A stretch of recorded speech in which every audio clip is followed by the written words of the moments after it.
मैंने जैसे तैसे आरती को सोचने पर मजबूर कर दिया था। हालांकि मैं खुद असमंजस में था। अपारंपरिक ज्ञान प्रेम का दुश्मन है। उससे भय और संदेह पैदा होता है और सामने बैठी स्त्री उदासीन होकर चली जाती है। मैं अपने जीवन से प्यार को दूर धकेल रहा था। कहानी के प्रति मेरा प्रेम मेरे अकेलेपन की सेज सजा रहा था। आरती मुझसे प्रभावित तो हुई, पर थोड़ा दूर हटकर।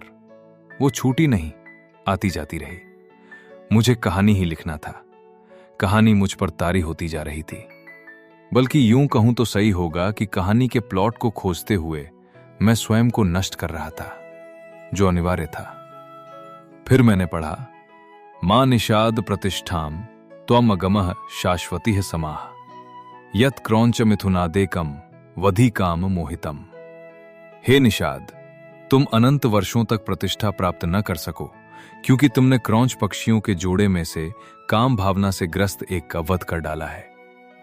कामरत क्रौंच के जोड़े में से एक को तड़प कर मरते हुए देख ऋषि वाल्मीकि के मुख से अनायास ये श्लोक निकला। ऋषि ने बहेलिये को शाप दिया। क्यों दिया, वो स्वयं भी नहीं समझ पाए। ये संस्कृत का पहला श्लोक है। उन्होंने वन से लौटकर इसका जिक्र अपने शिष्य भरद्वाज से किया। वाल्मीकि ने यह श्लोक सोचा नहीं था।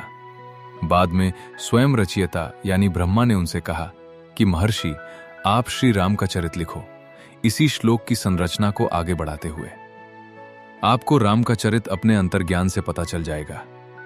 उस प्रकार रामायण की रचना हुई। दुनिया की एक अद्भुत कहानी रची गई काव्य रूप में। मेरा विश्वास और दृढ़ हो गया।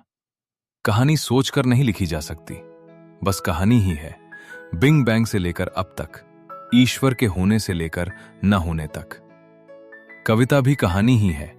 Story is poetry in prose. कविता इस कहानी का ही एक छंदबद्ध लयात्मक रूप है। यह सृष्टि भी एक कहानी है।